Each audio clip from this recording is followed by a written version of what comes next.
I'm joined on Your Sports Winning today by boxer Ryan Martin. How you doing, Ryan? Yeah, good. Thank you, Betsy. In training at the moment, training really hard. You got a fight coming up on March the 12th. Now, before we get on to that, I'd like to talk about Garvey Kelly again. Everyone else seems to be, talking about this fight, despite Garvey losing in December, happening possibly in June.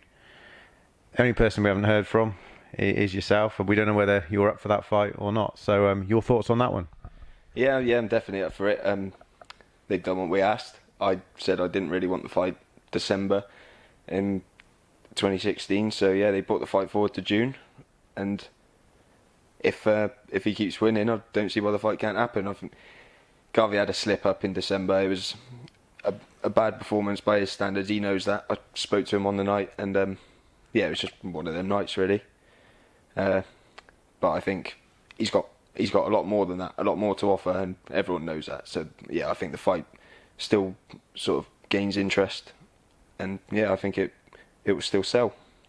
So from what I can gather from that, then it's a case of you will fight Garvey in June, but obviously he can't afford another defeat. He's got to win, say, the next 2-3 fights, however many he's got in the meantime. Well, yeah. I don't think it makes sense if he keeps losing fights that he should be winning, really. Like, no disrespect to him, but really he should be winning the fights that he's lost. He's got a winning record. He's had some good wins, but for me, he's got to keep that up. I'm winning my fights, and I hope he does the same, so we can have a fight. Yeah. How surprised were you to see him lose that fight? In December, because like you said, it is a fight that he should be winning. Yeah, I was surprised. I was watching closely, and not really for any other reason than to support him, really.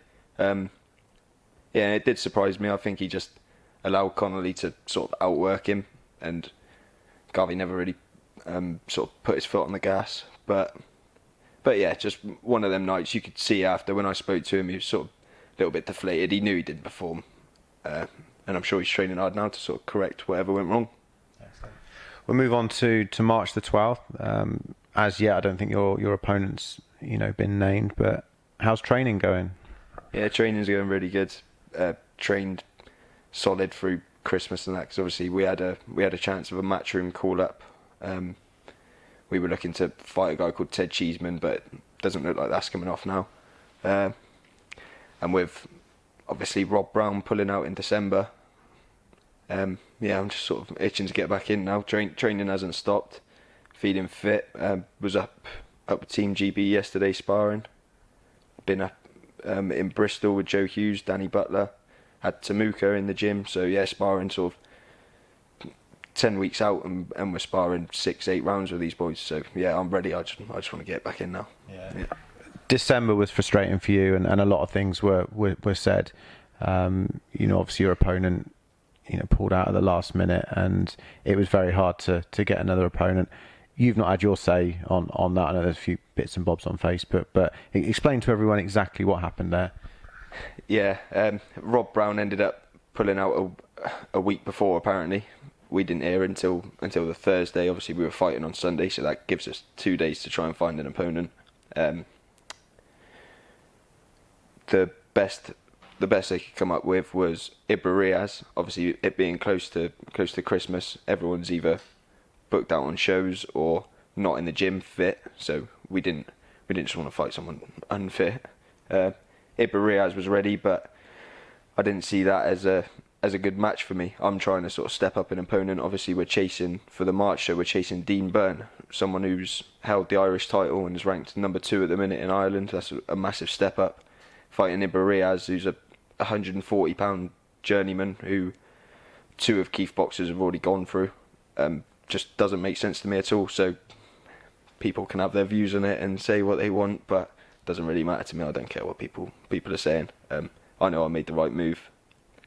It's a fight that doesn't push me forward at all, and just doesn't make sense to me. So I wasn't going to take it just for the win. And from your point of view as well, you said this to me, off camera.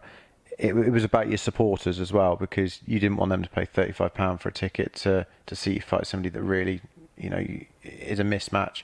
And also, quite gutsy of you, not to take that fight before December, because you missed out on a payday as well.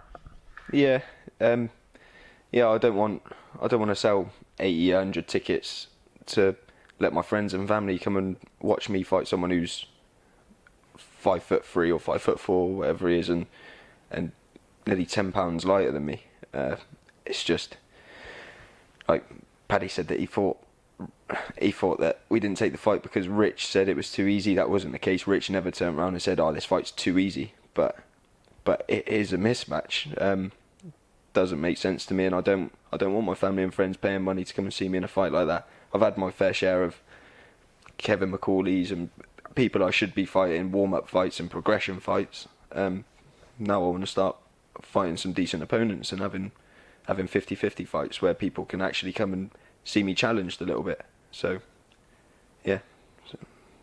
Well, I think that clears that one up. You mentioned the sparring. You've been getting some great sparring in. I saw you the other night with Temuka Mucha, the Southern Area champ. What's it been like sparring him? Because it's been a few times now, isn't it?